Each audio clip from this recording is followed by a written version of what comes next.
Okay, so Single female lawyer fighting for her clients, wearing sexy mini skirts and being self-reliant. Hey, I'm pretty good, Charles. Yeah, this is one of the best episodes of the season, and I guess of Futurama in general. From the, just having the gang going down to the beach at the start there, this kind of cozy moment where we're getting the, the cast doing their idiosyncratic thing. We get that out of the way, and then we have this major plot wherein Fry finds himself the most useful human being, the most useful individual on planet Earth at combating the Omicronian threats to the planet. And Fry's knowledge of 20th century television, his brief exposure to, it's not Ally McBeal. What's this parody called? Oh, McNeil. McNeil. There you go. Yeah, of course, because of the president. Yeah, Jenny McNeil is, and he's seen enough of this show that they're able to replicate. Obviously, the Omicronians want to see the last 10 minutes of an episode that they already received the broadcast of, in 3000 because of the signal didn't get to their planet until then. Now they're able to travel to Earth within a matter of a few days because this is just how this show works. Magic is just Fry jokes, actually. The writers are cognizant of this. Definitely, yeah. Ridiculous. I love that joke. The magic, yeah. got it. Yeah. And what we have is this there's something genius about these aliens being obsessed with Ally McBeal, essentially, and then bad 20th century television. This becomes a great running gag, actually, when they're commenting on, Friends episodes later. That's just funny as fuck to me. Why doesn't Ross just eat the rest of them? He's the largest. Yeah, I never thought about it, but the Omicronians really are what the Futurama writing staff pictures the television consumerist. Kind of like in that episode of King of the Hill where they all go to Bill because he's just an American consumer. Oh, I remember that, yeah. And so they scout this guy to figure out what he'll buy so they can recommend it to everyday Americans. And yeah, it just feels like the Omicronians. These people are so comfortable in their existence. They're these dominant species that they're sort of imposing and threatening, but then they just sit around and watch television and dissect it. Almost like what we're doing. It's kind of fun. Which are Americans. That's American lifestyle. Pretty much, yeah. Cultural imperialism has destroyed us. Yeah, I don't know. You can look at that deep into it, but I think Futurama writers really were. Oh, yeah. They're great. Yeah, and just they're like you said, it's great they're obsessed with American television. And Fry is the only person who... he even admits, at one point, he felt it was his destiny that one day he would save the world from watching TV. As well as he wouldn't get workman's compensation if he went outside. But that's beside the point. And I love that it really sort of does come true. Just this guy who... Excuse me. His literal obsession becomes a sort of saving grace for people. And it's a very unhealthy obsession. Yeah. It warps his vision of humanity, of how people act and how he behaves and stuff like that. Yeah, it really does. Yeah. It probably really informs the interactions of Leela, for example. Yeah, definitely. But then it's the perfect... And Leela even admits, she's like, oh, you didn't go outside. You wouldn't know who that is. But he knows Jenny McNeil. Yeah. Because he didn't go outside. Yeah. And yeah, he just... I love that...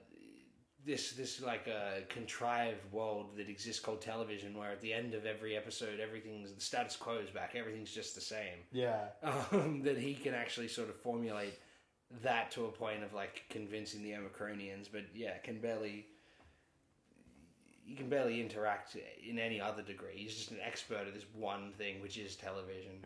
So sort of very, I guess, conscious of the writers themselves. It's, I guess, almost like an insert character. Yeah. But yeah, I've always found that very fascinating, and I don't know why. I've just always enjoyed that aspect of Fry's character, almost like an idleness as a superpower. They'll bring this back later for the Anthology of Interest 2, where he was able to defeat the Nintendo 64-ians because he knew about video games in the What If Machine scenario, which are also the Omicronians, actually. Lur was their leader in that scenario. I never thought about that. That's sort of very similar. Yeah, that premise was taken years later in a Adam Sandler film called Pixels, actually. Yeah, that's a weird one. Probably, maybe not admitted, maybe not, maybe they didn't admit it, but they must have seen that. Everyone's seen that, yeah. Yeah, oh my goodness. But anyway, When Aliens Attack, it's just such a brilliant take on the a brilliant comedic take on the alien invasion. They want to see the second half of a television broadcast that was taken off the air. It's something out of Douglas Adams. It's really, really Yeah, strong. definitely. I never thought about that. That's a bit of the Hitchhiker's sort of influence coming through. Yeah. I think when Aliens Attack's it was one of the best episodes to give you an idea of what Futurama was all about in the first season. You'd think this is an episode they would have had earlier in the season to give people an idea, but I also think having it at the end of the season is just great to, so toward the end of the run, you're like, oh yeah, they've still got it, you know what I mean? They didn't pull out all their guns early on, which I'm sure they could. I don't know what the production order was on these things. Well, like I was saying earlier, the start of the show just feels so laser focused, like they were all building up for great episodes like this to finally pay it off. I hear you. And there's no laziness to it, where they're all still really funny episodes, and it's not obvious foreshadowing or something, which shows do now to pretend to be deep or something. Can someone tell me why shows do that, please?